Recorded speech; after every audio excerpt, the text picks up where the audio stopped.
my channel. I am Heather Tiemann. I'm a realtor down here in the beautiful Lexington, Columbia, South Carolina area. And today we are going to talk about 5 rapid fire things that I think you should know before moving to South Carolina.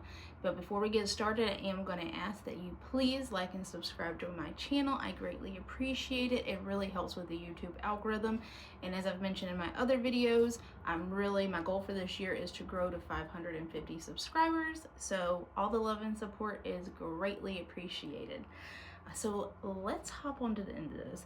These are all going to be things I mentioned before, but we have new viewers, new subscribers, and these are things that people tend to forget about even if they heard them before. So 5 things I think you should know. Number 1, when you move here, your top priority outside of obviously getting settled in, finding jobs, daycares, doctors and things like that is going to be making friends, because when you get here and you're moving from out of state and you don't know anybody here, your experience, I've seen it time and time again, is vastly different if you're isolated versus if you immerse yourself in the community.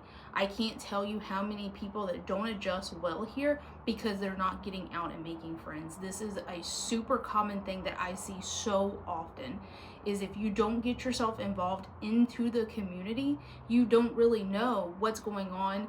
You feel lonely, you feel depressed, and you feel like it's not a good move.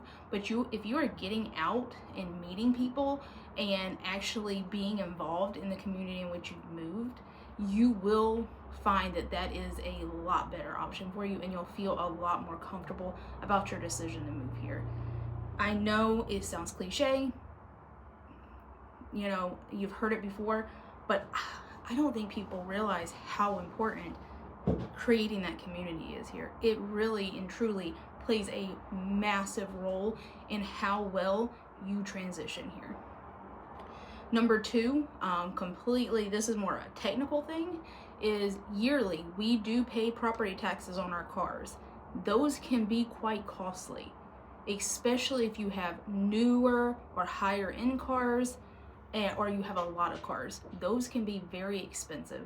So you want to make sure that you have properly budgeted to make sure that you can afford those property taxes on your vehicles. And it does not just include cars and trucks, it also includes boats, boat motors, and campers. So making sure that you have properly budgeted for those is very important. Also, if you have an electric vehicle or a hybrid, every other year there is an additional fee on top of that. So if it's a hybrid, I believe it's $60 every other year. If it is fully electric, then it's $120 every other year. So definitely something that you want to keep in mind when you're moving here, and keeping that budget in mind. Another thing, that if you are moving here from out of state and bringing your cars with you, there is a $250 transfer fee or infrastructure fee that they are going to charge you per vehicle. So definitely keep that in mind. On to number 3. So here, our property taxes on our real estate are very low unless it is your second home or any other home besides your primary residence. You will be paying an astronomical amount different if it is not your primary residence. So definitely something to keep in mind. That is part of the reason why our rental rates are so high, because the landlords have to accommodate for the much higher property taxes. So when you purchase your home, after closing, they're going to assess you at the much higher tax rate, and you're going to have to prove that this is your primary residence. And you're able to prove that by switching over your car registration and your driver's license and submitting to the county their legal residency application, and proving that you switched over your car registration and your driver's license. So that is super important. In South Carolina, we pay taxes in arrears. So 2025 taxes won't be due until the end of 2025. As long as you have applied for your primary residency tax rate during that time, you are fine. But that is something that people do not realize what the difference is. Depending on your county can really depend on how much more it is. But say your property taxes were $2,000 a year.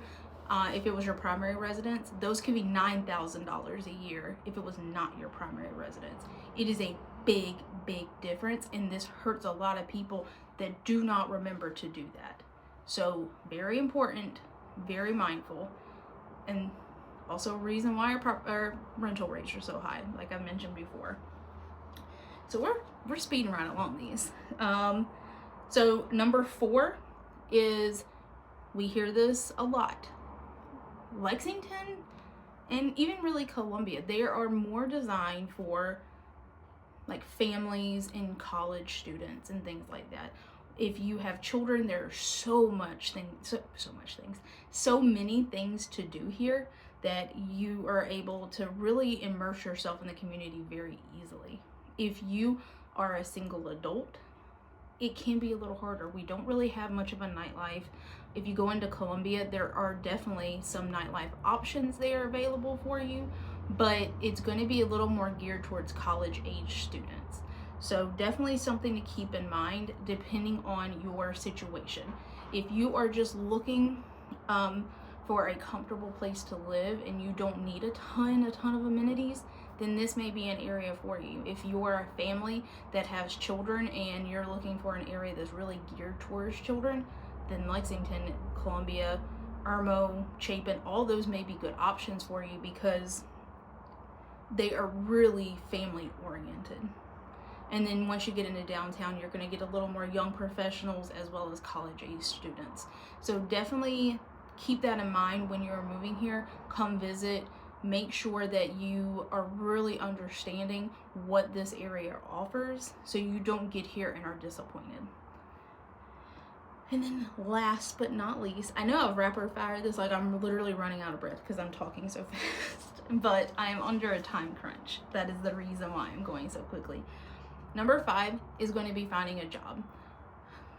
Again, if you move here and you're looking to purchase, or you move here and you are needing to find a job, give yourself extra time and give yourself some flexibility, because it takes 3, 4, 5 months to find that job, and then the first job you're offered may not be the pay that you're wanting, because the pay here generally is a good bit less than it is from higher cost of living areas. And you don't want to get here and you've kind of killed all your savings on the move here and now you can't find a job. Start that job search early and often, because you want to get your name out there as much as possible so you are given the most amount of opportunities that you can have and have the choices available to you, because there's nothing worse than finding a job that doesn't pay you what you want to be paid, or you're not treated the way that you want to be treated, but you have no choice but to take it because you waited too long to find a job. So those are my 5 rapid fire things that I think that you need to know before moving to South Carolina. If you have any others that you want to talk about, leave a comment down below. I would love to hear what you think. And if you have not joined our Moving to Lexington, Moving to Irmo, or Moving to Chapin Facebook groups, you can find a link to those Facebook groups down in the description box. And if you are looking to move to this area and would like to talk to me and have a one-on-one phone call, my contact information is also down in that description box. But until next time, bye!